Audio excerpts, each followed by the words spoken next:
Hi friends. Over the last couple of weeks, we've been thinking about different pathways by which we know and experience God.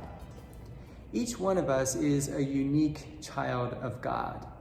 And like a good, loving, effective parent, God relates to each of his children in ways that connect and resonate with our unique personalities and experiences and abilities. Today, I want to conclude our little mini-series by thinking about some things to keep in mind as we discover and live into our particular pathways. First of all, we can accept and embrace the unique way that God has created us. So instead of following a one-size-fits-all approach to spiritual growth, we need to make sure that we spend adequate time and activity pursuing the pathways that help us best connect with God. So understand and build on your pathways. Make sure that you incorporate practices that involve those pathways into your daily rhythm of life. And that probably will take some practice and some experimentation. But celebrate that this is part of how God made you and wants to connect with you. Embracing how God made us also means embracing how God made others. And so we should resist the temptation to envy somebody else's pathway.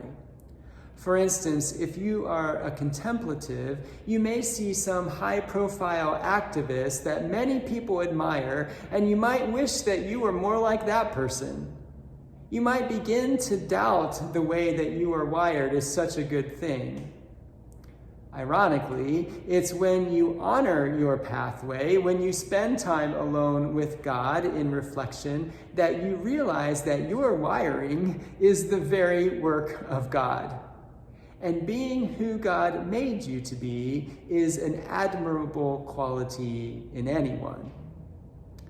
Embracing how God made us and others also helps us to resist the temptation to judge somebody else's pathway.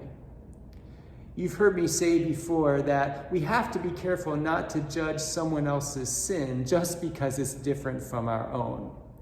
The same is true with spiritual pathways. Now, this is a constant challenge, not because we're necessarily judgmental people, but because we see the world through our own experience, and everyone thinks that they're normal. For example, what happens when a quiet contemplative meets the chatty relational type? They get married. And if they're not careful, they'll drive each other crazy. The contemplative partner might judge the relational one for not spending enough time in quiet prayer. And of course, the greatest gift that anyone can pray for is love. And when it comes to showing love, the relational type runs circles around the contemplative. The point is that there is no one pathway that is superior to another. They're all just different. It's also true that we need all of the pathways in order to experience the fullness of Christ. As I've mentioned over the last couple of weeks, the pathways work together in powerful ways. And so it's important for us to pay attention to those pathways that may not come so naturally to us, and to have some involvement in all of them.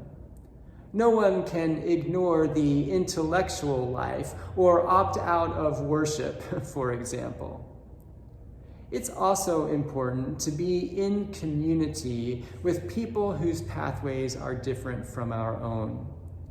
We complement each other, and it takes all of us serving and worshiping, studying and relating, working and thinking together to most fully experience Christ in the church and embody Christ in the world. Thanks for listening. I'll see you again soon.